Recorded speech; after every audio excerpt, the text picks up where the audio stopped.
नमस्कार, मैं हूं चंद्रशेखर जोशी और आप देख रहे हैं अंतर्राष्ट्रीय खबरों का सबसे भरोसेमंद कार्यक्रम खबर दुनिया की। इस कार्यक्रम में हम आपको इस वक्त की बड़ी और महत्वपूर्ण अंतर्राष्ट्रीय खबरें बताते हैं और दो बड़ी खबरों पर अपने विशेषज्ञ मेहमान के साथ चर्चा भी करते हैं। आज के एपिसोड में हम चर्चा करेंगे कि लगातार ईरान को धमकियां दे रहे अमेरिकी राष्ट्रपति डोनाल्ड ट्रंप का अगला कदम अब क्या हो सकता है।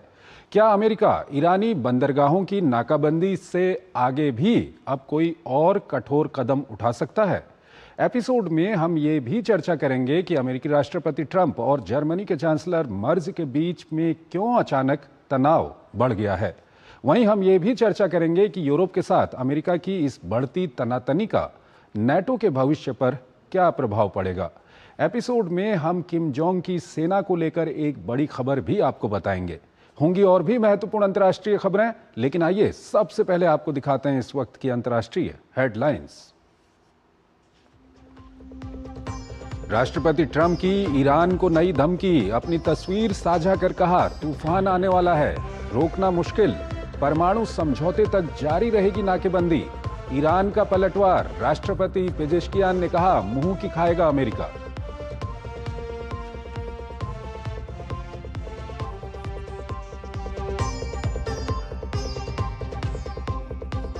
ईरान की नाकेबंदी जारी रखने और नए हमले की तैयारी की अटकलों के बाद अंतर्राष्ट्रीय तेल बाजार में भारी उथल पुथल। 4 साल के सबसे ऊंचे स्तर पर पहुंचा कच्चे तेल का भाव। ब्रेंट क्रूड $120 प्रति बैरल के पार। अमेरिका पर बरसे ईरान के सुप्रीम लीडर मुस्तफा खामनेई, कहा अमेरिकी ठिकाने खुद सुरक्षित नहीं, दूसरों को क्या बचाएंगे।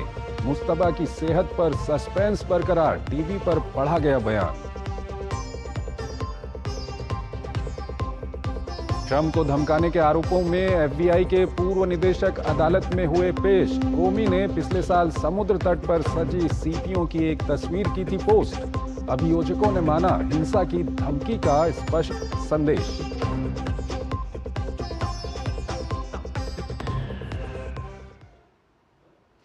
और आइए पहली बड़ी खबर की ओर आपको लिए चलते हैं। ईरान में फिर बड़े अमेरिकी हमले की आशंका बन रही है। दरअसल अमेरिकी राष्ट्रपति ट्रंप की ओर से आ रहे धमकी भरे बयानों के बाद एक बार फिर संभावित अमेरिकी हमलों को लेकर दुनिया चिंतित है। इस सब के बीच अमेरिकी सेना ने खाड़ी में हाइपरसोनिक मिसाइल तैनात करने की भी मांग की है। वहीं हॉर्मुज में गतिरोध के बाद तेल की कीमतें लगातार बढ़ रही हैं। ऐसे में अगर खाड़ी में तनाव का जल्द कोई हल नहीं निकला तो हालात काफी खराब हो सकते हैं। आइए आपको ताज़ा घटनाक्रम से जुड़ी एक रिपोर्ट दिखाते हैं और फिर इस पर अपने विशेषज्ञ मेहमान से हम चर्चा करेंगे। पहले हाथ में बंदूक थामे फिर अपने आप को एक शक्तिशाली व्यक्ति के रूप में पेश करते हुए एआई तस्वीरों के जरिए ईरान को कड़ी धमकी, जिस पर लिखा है तूफान आ रहा है, जो आ रहा है उसे कोई नहीं रोक सकता। राष्ट्रपति ट्रंप की ये दोनों पोस्ट ऐसे समय में आई जब ईरान के साथ सीजफायर की बातचीत विफल होती दिखाई दे रही है। लिहाजा इन दोनों तस्वीरों के कूटनीतिक हल्के में कई मायने निकाले जा रहे हैं। हालांकि आधिकारिक तौर पर कुछ नहीं कहा गया है, लेकिन इसे ईरान के खिलाफ किसी बड़े सैन्य ऑपरेशन की चेतावनी के रूप में देखा जा रहा है। मीडिया रिपोर्टों में दावा किया जा रहा है कि अमेरिकी सेंट्रल कमांड ने ईरान पर हमले की एक विस्तृत योजना तैयार कर ली है। इसके तहत ईरान के महत्वपूर्ण बुनियादी ढांचों पर छोटे लेकिन शक्तिशाली हमलों की योजना है। बताया जा रहा है कि सेंटकॉम के प्रमुख ब्रैड कूपर इस नई सैन्य योजना से संबंधित जानकारी आज राष्ट्रपति डोनाल्ड ट्रंप के साथ साझा कर सकते हैं। इसका मकसद सीधे युद्ध को लंबा खींचना नहीं, बल्कि ईरान पर दबाव बनाना है ताकि उसे बातचीत में झुकाया जा सके। इससे पहले राष्ट्रपति ट्रंप ने ईरानी बंदरगाह की नाकाबंदी महीनों तक जारी रहने की बात कही थी। ट्रंप के इस बयान और हमलों की नई योजना की अटकलों के बाद अंतर्राष्ट्रीय बाजार में कच्चे तेल का भाव 4 साल के सबसे ऊंचे स्तर पर पहुंच गया। गुरुवार को ब्रेंट क्रूड की कीमतें उछलकर $120 प्रति बैरल पार पहुंच गईं। वहीं तेल की कीमतें बढ़ने को लेकर ईरानी संसद के अध्यक्ष मोहम्मद बाकर कालिबाफ ने तंज कसते हुए कहा कि अगला पड़ाव $140 होने जा रहा है। उन्होंने एक्स पर लिखा कि 3 दिन बीत चुके हैं लेकिन कोई भी कुआं नहीं फटा है। हम इस समय सीमा को 30 दिन तक बढ़ा सकते हैं। इससे पहले राष्ट्रपति ट्रंप ने 26 अप्रैल को ईरान को 3 दिन का अल्टीमेटम देते हुए कहा था कि अगर वे युद्ध विराम समझौते पर राजी नहीं होते हैं तो ईरान की तेल पाइपलाइनें अंदर से फट जाएंगी। अटकी हुई कूटनीति के बीच राष्ट्रपति ट्रंप ने अपने रूसी समकक्ष पुतिन से टेलीफोन पर बात की। पुतिन ने चेतावनी देते हुए कहा कि अगर ईरान के खिलाफ फिर युद्ध शुरू होता है तो इसके परिणाम भयावह होंगे। उधर जानकार ईरान और अमेरिका की मौजूदा स्थिति को फ्रोजन कॉन्फ्लिक्ट बता रहे हैं। उनका मानना है कि ये बहुत दिनों तक नहीं चल सकता है। ना तो ईरान बहुत दिनों तक अपने बंदरगाहों को बंद रख सकता है और ना ही अमेरिका लंबे समय तक नाकेबंदी को जारी रख सकता है। होर्मुज की नाकेबंदी पर चल रहे तकरार के बीच राष्ट्रपति ट्रंप ने एक नया नक्शा जारी करते हुए इसका नाम बदलकर स्टेट ऑफ ट्रंप कर दिया है। उधर सीज़फायर के बीच इजराइल ने लेबनान पर हमले तेज कर दिए हैं। इजराइल ने हिजबुल्लाह के 5 लड़ाकों को मार गिराने का दावा किया है। ये दावा ऐसे समय में आया है जब इजराइल के हमलों की काफी आलोचना हो रही है। कल लगातार हुए 2 हमलों में 5 लोग मारे गए थे, जिनमें 3 राहत कर्मी और 1 लेबनानी सैनिक शामिल थे। और इस पर ज़्यादा बात करने के लिए हमारे साथ जुड़ रहे हैं मेजर जनरल रिटायर्ड ध्रुव सी कटोच, विदेशी मामलों के जानकार हैं, सामरिक मामलों के जानकार हैं। कटोच साहब, बहुत बहुत स्वागत है आपका हमारे इस कार्यक्रम में। कटोच साहब, हमने ये रिपोर्ट दिखाई और जिस तरह के बयान आ रहे हैं उससे अब लोगों के दिमाग में एक सवाल जन्म ले रहा है कि क्या कहीं अमेरिका ईरान के ऊपर दोबारा तो हमला नहीं करेगा? धन्यवाद जोशी जी। जोशी जी, एक बात है कि प्रेसिडेंट ट्रंप क्या करने वाले हैं इसका तो मैं समझता हूं दुनिया में कोई नहीं जानता है, अमेरिका में भी कोई नहीं जानता है। हो सकता है प्रेसिडेंट ट्रंप को भी मालूम नहीं है कि वो कल क्या करने वाले हैं। लेकिन जो अगर हम नॉर्मल बेस के ऊपर अगर मैं इसके ऊपर सोच विचार करूं तो मेरे ख्याल से ये जो प्रेसिडेंट ट्रंप कार्रवाई कर रहे हैं उसका मकसद सिर्फ एक है और वो है ईरान के ऊपर दबाव डालना। और अगर ईरान झुक जाएगा तो उनका फिर मकसद उससे पूरा हो जाता है। उनको मालूम है कि ईरान जो है वो भी अभी बहुत मुश्किल स्थिति में है। और ईरान की मुश्किल स्थिति इसलिए नहीं है क्योंकि इंटरनल कोई प्रॉब्लम चल रही है या कीमतें बढ़ रही हैं, वो तो पहले से ही था उनका मुझे लगता है सबसे बड़ा प्रॉब्लम जो अमेरिका ने नाकाबंदी की है, जो ब्लॉकेड किया है, ये मुझे लगता है ईरान को सबसे खतरनाक लग रहा है। और मुझे नहीं लगता है कि ईरान ने पहले सोचा होगा कि इस प्रकार का ब्लॉकेड हो जाएगा, क्योंकि ब्लॉकेड से क्या होगा कि बगैर कोई भी गोली चलाए हुए जो ईरान के स्टोरेज फैसिलिटीज है, एक बार जब वो पूरे भर जाएंगे तो हो सकता है उनके पास टैंकर्स होंगे, उनको भी वो भर देगा, लेकिन उसके बाद अपने तेल का क्या करेगा, प्रॉब्लम उधर है। और अगर उनकी सब फैसिलिटीज भर गई हैं तो उनको जबरदस्ती करके अपने ऑयल वेल्स बंद करना पड़ेंगे। ये है उनका प्रॉब्लम। और एक बार अगर वेल्स बंद हो गए तो कई वेल जो है वो दोबारा शुरू नहीं होंगे और बाकी जो है वो रिड्यूस कैपेसिटी पे चलेंगे। तो ये सर, अगर ईरान के ऊपर इतना दबाव है तो ईरान क्यों नहीं, जो अमेरिका कहता है कि परमाणु मामले को लेकर के पहले बातचीत कर लेते हैं, उसको लेकर के समझौता कर लेते हैं, तो ईरान क्यों नहीं इसके लिए तैयार हो रहा? मुझे लगता है कि ईरान इसलिए तैयार नहीं हो रहा है क्योंकि अभी वो नाक की बात आ गई है कि अगर हम एक बार झुक गए अभी तो ईरान के लोग उनके ऊपर हंसेंगे। और IRGC जो कंट्रोल पे है, उन्होंने 1979 से वहां पर राज किया है और बड़े सख्ती के साथ राज किया। आपने देखा होगा कि इस साल के शुरुआत में ही जो डेमोन्स्ट्रेशन हुए थे, कोई 30 से 40 हजार लोग मारे गए जो ईरान ने मारे हैं, अपने ही लोग। इस प्रकार का कोई अपने लोगों के साथ करता नहीं है, लेकिन ये हुआ है। तो रिजीम अनपॉपुलर रिजीम है, लेकिन क्योंकि अमेरिका और इजराइल का इसके ऊपर हमला हुआ तो पूरा देश इकट्ठा हो गया है। ये भी बात सही है। तो ये दोनों बातें एक साथ चल रही है। सर, यहाँ पर एक मामला और आ रहा है। जिस तरह से जो देश मध्यस्थता कर रहे हैं उनका कहना है कि जल्द ही ईरान एक नया प्रपोजल देगा, लेकिन मुश्किल ये आ रही है कि जो ईरान के राजनयिक निगोशिएशन कर रहे हैं वो जब वापस ईरान जाते हैं तो मुज्तबा खामनेई को ढूंढना, उनसे बातचीत करना, ये सब बताया जा रहा है कि काफ़ी मुश्किल होता है उनके लिए, इसलिए काफ़ी समय लग जा रहा है इस प्रोसेस में। सॉरी, बिल्कुल सही कहा आपने। मुझे लगता है ये प्रोसेस जो है अभी ये बहुत मुश्किल वाली प्रोसेस है, क्योंकि जो बोलने वाले हैं उनके पास, उनके हाथ में कंट्रोल नहीं है। कंट्रोल फिर भी खमेनी साहब जो है, मुझे लगता है वो है तो सुप्रीम लीडर, हेड है, लेकिन मुझे लगता है उनके पीछे जो आईआरजीसी बैठा है, जो रेवोल्यूशनरी गार्ड्स है, वो असली ताकत है। और वहां पर जाके अगर एक बार वो झुक गए तो उनकी ताकत पूरी खत्म हो जाएगी, और ईरान के लोगों के उनकी जो छवि बनी हुई है वो खत्म हो जाएगी। सब लोग हंसेंगे उनके ऊपर कि देखो ये तो झुक गए हैं। तो वो स्थिति नहीं चाहते हैं। तो एक तरफ से वो उस प्रकार का डील करना चाहते हैं जिससे कि वो दुनिया को दिखा सकते हैं कि हम हारे नहीं। वो डील मुझे लगता है उनके लिए अभी मुश्किल हो रही है। अल्टीमेटली मुझे लगता है कभी ना कभी उनको न्यूक्लियर के ऊपर फैसला करना पड़ेगा। कम से कम वो बोलेंगे अगले 10-15 साल हम नहीं करेंगे। इस प्रकार का डील हो सकता है। अब सर यहाँ पर सवाल ये है कि ठीक है, हाँ? ईरान को अल्टीमेटली कभी ना कभी करना पड़ेगा, लेकिन कितना इसमें समय लगेगा? समय लगातार खिंच रहा है। ऐसे में दिक्कत कहीं ना कहीं अमेरिका के अंदर, अगर प्रेसिडेंट ट्रंप की हम बात करें, वहाँ पर गैसोलीन के दाम बढ़ रहे हैं, महंगाई वहाँ पर बढ़ रही है, और जल्द ही वहाँ पर मिड टर्म इलेक्शन आने वाले हैं।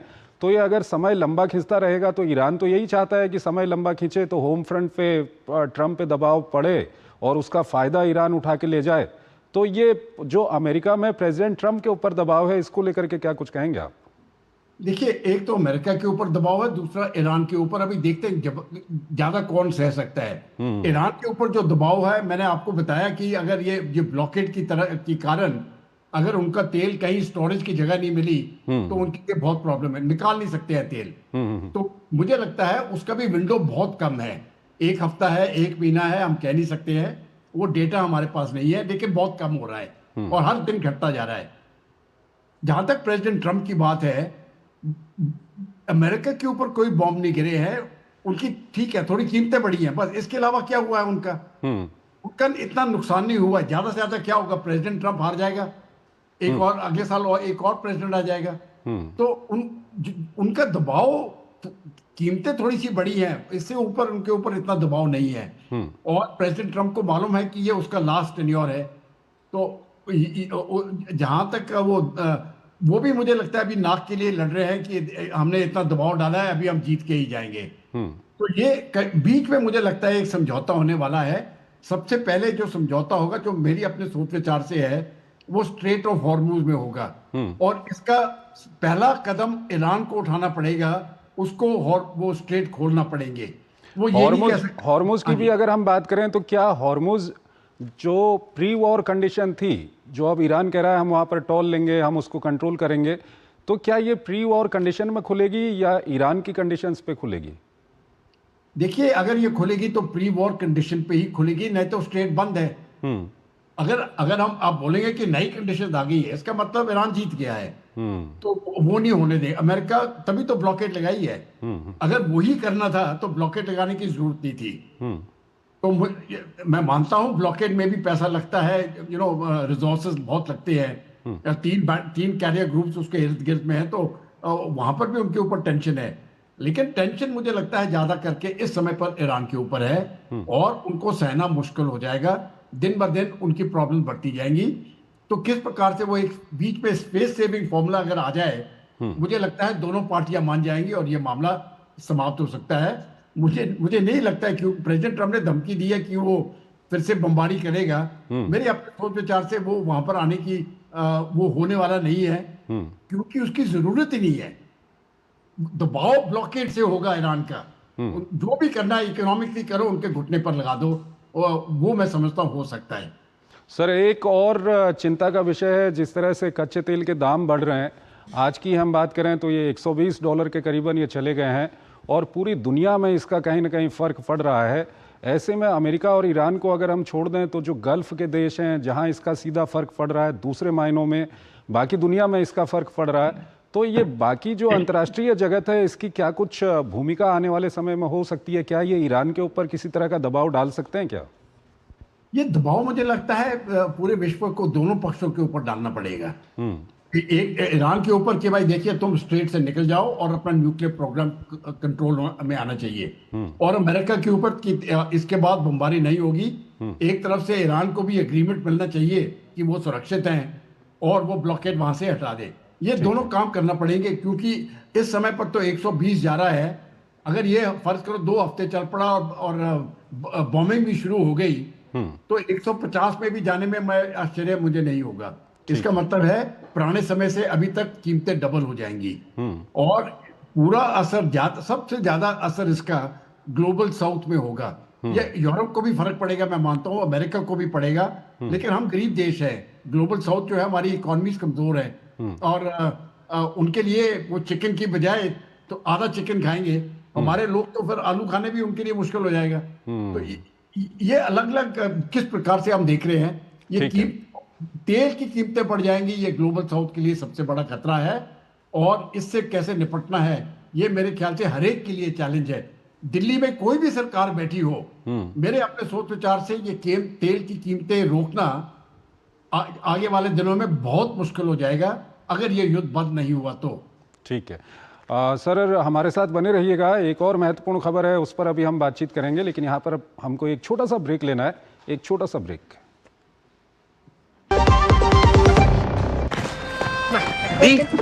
ये देख कैसे। हैप्पी बर्थडे भाई। दिखा? हाँ, मेरा फेवरेट कलर। हमेशा शॉपिंग।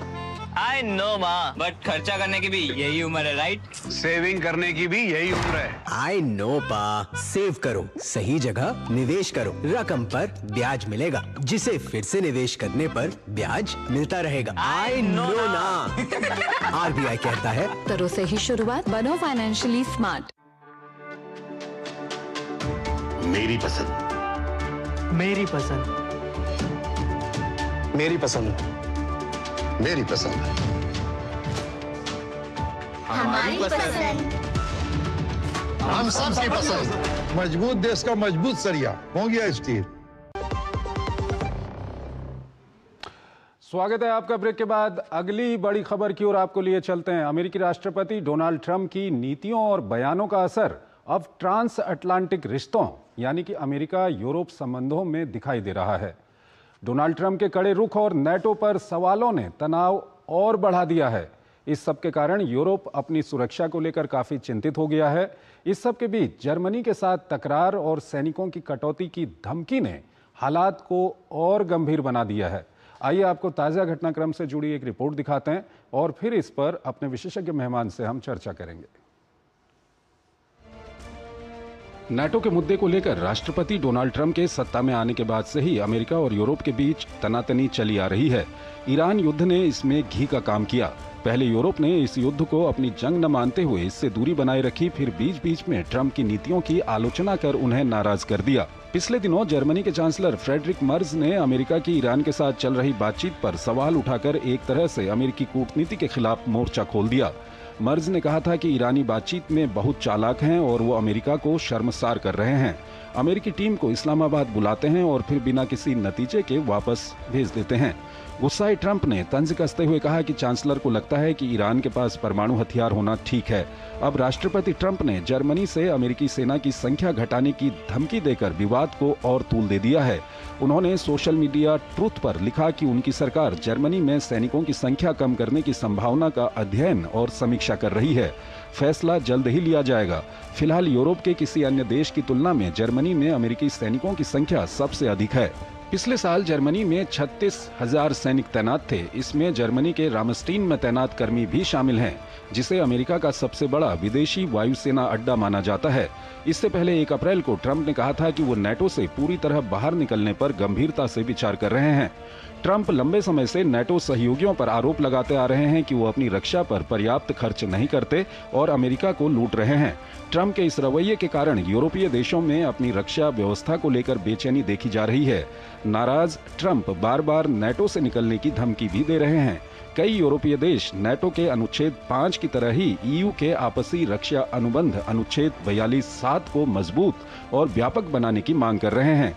अनुच्छेद 5 के तहत किसी एक सदस्य देश पर हमला सभी पर आक्रमण माना जाता है, जबकि ईयू के अनुच्छेद 42(7) में ऐसी कोई स्थायी सैन्य संरचना नहीं है।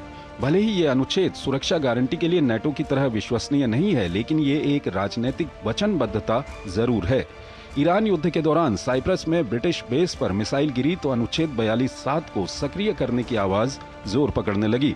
साइप्रस नाटो का सदस्य नहीं है, लिहाजा ताजा वैश्विक स्थिति ने उसे और ज्यादा चिंतित कर दिया। साइप्रस का कहना है कि यूरोपीय नेताओं ने अनुच्छेद को लागू करने के लिए एक विस्तृत प्रतिक्रिया योजना तैयार करने पर सहमति जताई है। कुल मिलाकर ट्रंप के रुख ने यूरोप को अपनी सुरक्षा व्यवस्था में आत्मनिर्भर बनने पर मजबूर कर दिया है।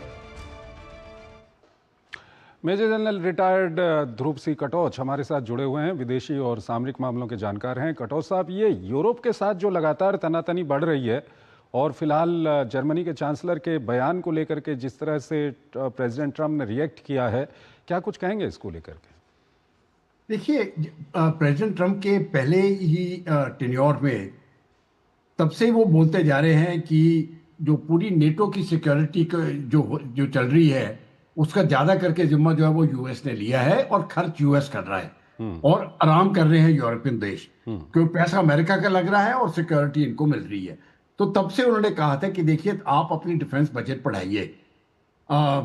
वो हुआ नहीं है और वो अभी तक नहीं हुआ है। इसी बात के ऊपर डोनाल्ड ट्रंप बार बार यही चीज बोलते रहते हैं कि हम खर्च कर रहे हैं और उनको भी कुछ बोझ उठाने की आवश्यकता है। अभी बात यह है कि अगर प्रेसिडेंट ट्रंप नेटो से निकल गया और वो सिक्योरिटी पैक्ट से हट गए तो यूरोप के पास उस प्रकार का डिफेंस नहीं है। उनका डिफेंस जो है वो अमेरिका की ताकत से ही बनता है। तो ये तो उनको भी दिखता है। और अगर उन्होंने अपने आप को मजबूत बनाना है तो बना सकते हैं, लेकिन समय लगेगा, 5 या 10 साल लग जाते हैं अपनी मिलिट्री शक्ति को बढ़ाने के लिए। एक तो प्रोडक्शन बेस बढ़ाना पड़ेगा, ट्रुप्स एनरोल करने पड़ेंगे वगैरह वगैरह। आर्मीज उठाना एक बड़ा महंगा काम है और समय भी लगता है। तो वहां पर जाके ये बड़ा गंभीर इशू है पूरे यूरोप के ऊपर सिक्योरिटी का, और ये आगे वाले दिनों में रहेगा। इसके लिए फिलहाल यूरोप ने ये जो भी अफेक्टेड नेशंस हैं उन्होंने अपनी डिफेंस बजट जो है वो डबल कर दी है जी। लेकिन मुझे लगता है उनको और डिफेंस बजट बढ़ाने की जरूरत है, कई अगले 5 या 10 साल तक, कि वो अपना खुद की डिफेंस के लिए तैयार हो जाए। इस समय पर उनकी वो हालत नहीं है। सर, दर्शकों की जानकारी के लिए आपसे हम जानना चाहेंगे कि यूरोप को अगर अमेरिका वहां से निकल गया तो जिस तरह के यूरोप के अभी हालात हैं, यूरोप को खतरा किससे है, किस तरह का खतरा है वहां पर? यूरोप को खतरा तो रशिया से है, क्योंकि देखिए क्या, अगर मैं आपको थोड़ी सी पुरानी बात बता देता हूं। जी जी। रूस कमजोर हो गया था, सोवियत यूनियन कमजोर हो गया था और वो टूट गया, तो एक तरफ से जो रूस के जो प्रेसिडेंट थे उन्होंने एक डील की थी यूरोप के साथ और अमेरिका के साथ कि आप लोग ज्यादा एक्सपैंड नहीं करोगे नेटो को। लेकिन वहां से नेटो एक्सपैंड होता गया, यूक्रेन के दरवाजे तक आ गया। और जब रूस को खतरा लगा कि अभी यूक्रेन भी बीच में आ जाएगा, तब जाके ये रूस और यूक्रेन की लड़ाई वहां से शुरू हुई है जी। तो मैं मानता हूं रूस ने हमला किया यूक्रेन के ऊपर, लेकिन कारण ये था एक्सपेंशन ऑफ नेटो। अब जाके उनको ये खतरा है यूरोप देशों को, खास करके जो रूस के बॉर्डर के साथ हैं, कि ये जो हम मिल चुके हैं अभी अमेरिका, ये जो नेटो के साथ, अगर अमेरिका वहां से हट गया तो वापस रूस के इन्फ्लुएंस में आना पड़ेगा। सर, यहीं पर सवाल यह है, अंतिम सवाल है, संक्षेप में बताइएगा, थोड़ा सा वक्त भी कम है। क्या नेटो से अगर अमेरिका हट गया या नेटो खत्म हो जाता है तो नेटो की जगह यूरोपियन यूनियन ले सकता है क्या? इस तरह की स्थिति में है ईयू? नहीं, मैं वहां पर गया भी हूँ, जो उनके कई लोगों से हम मिले भी हैं, उनके पास वो ताकत नहीं है। ताकत सिर्फ नेटो में है। और ईयू और नेटो के कई देश जो है वो कॉमन है, जैसे जर्मनी लो या फ्रांस लो वगैरह, वो ईयू में भी है और नेटो में भी है। लेकिन कई देश हैं ईयू में जो ईयू में है और नेटो में नहीं है, राइट। और खतरा मुझे लगता है उनको होगा। मैं ये नहीं कहता हूँ कि रशिया उनको इन्वेड करेगा, लेकिन पॉलिसीज के मुताबिक मुझे लगता है दबाव उनको झेलना पड़ेगा, और वो टेंशन है। अभी सिक्योरिटी का बड़ा सीरियस मामला है, ट्रेड का भी बड़ा सीरियस मामला है। इन दोनों चीजों में टेंशन चल रहा है। बहुत बहुत आपका शुक्रिया कटोच साहब, आप हमारे इस कार्यक्रम में जुड़े और दोनों ही महत्वपूर्ण विषयों पर आपने अपना महत्वपूर्ण विश्लेषण हमारे दर्शकों के साथ साझा किया। इसी के साथ अंतर्राष्ट्रीय खबरों के हमारे इस खास कार्यक्रम को हम यहीं पर समाप्त करते हैं, लेकिन जाते जाते आपको छोड़ जाते हैं आज की कुछ और महत्वपूर्ण और बड़ी अंतर्राष्ट्रीय खबरों के साथ। आप इन खबरों को देखिए और हमारी पूरी टीम को इजाजत दीजिए। नमस्कार। उत्तर कोरिया के नेता किम जोंग उन ने एक बेहद सख्त नीति की पुष्टि की है। इस नीति के अनुसार सैनिकों को यूक्रेन के खिलाफ रूस की ओर से लड़ते हुए पकड़े जाने से बचने के लिए अपनी जान देनी होती है। किम ने उन सैनिकों की तारीफ की है जिन्होंने रूस में यूक्रेन की सेना की पकड़ से बचने के लिए आत्महत्या कर ली। उत्तर कोरिया के सैनिक रूस की ओर से यूक्रेन के खिलाफ लड़ रहे हैं। अमेरिका की जांच एजेंसी FBI के पूर्व निदेशक जेम्स कोमी बुधवार को वर्जीनिया में अदालत में पेश हुए। उन पर एक सोशल मीडिया पोस्ट के जरिए राष्ट्रपति डोनाल्ड ट्रंप को धमकी देने का आरोप है। अमेरिकी राष्ट्रपति के आलोचक माने जाने वाले कोमी पर कई दूसरे संघीय अपराधों के तहत भी आरोप लगाए गए हैं। मई 2025 में उन्होंने एक इंस्टाग्राम पर शंखों की एक तस्वीर डाली थी। तस्वीर में शंखों को नॉर्थ कैरोलिना की एक बीच पर 8647 की आकृति में सजाया गया था। ट्रंप का कहना है कि यह कूट भाषा में एक धमकी थी। म्यांमार की पूर्व नेता और नोबेल पुरस्कार विजेता आंग सान सू की को आम माफी के तहत सजा में एक छठा हिस्सा और कम कर दिया गया है। उनके कानूनी दल ने ये जानकारी दी। इस कमी के बाद उन्हें लगभग 18 साल की सजा काटनी होगी। सू की 2021 के सैन्य तख्तापलट के बाद से नजरबंद है। सेना ने 5 साल पहले सू की चुनी हुई सरकार को गिरा दिया था और उन्हें कई आरोपों में गिरफ्तार कर लिया था।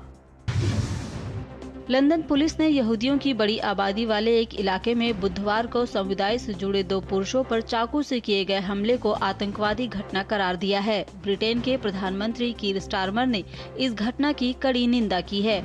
उन्होंने इसे ब्रिटेन पर हमले के समान बताया है। इस बीच ब्रिटेन सरकार ने यहूदी समुदायों की सुरक्षा के लिए अतिरिक्त 25 मिलियन पाउंड यानी $33 मिलियन की घोषणा की है। ऑस्ट्रेलिया के बॉन्डी बीच में यहूदी समुदाय पर हुए सामूहिक गोलीबारी की जांच की एक अंतरिम रिपोर्ट में देश में सख्त गन कानून सुधार लागू करने की सिफारिश की गई है। इस रिपोर्ट में यहूदी सार्वजनिक कार्यक्रमों के आसपास सुरक्षा बढ़ाने सहित 14 सिफारिशें दी गई हैं। रिपोर्ट में सबसे अहम सिफारिश देश में एक समान राष्ट्रीय गन कानून लागू करने और हथियारों की खरीद बिक्री पर सख्त नियंत्रण है। अमेरिकी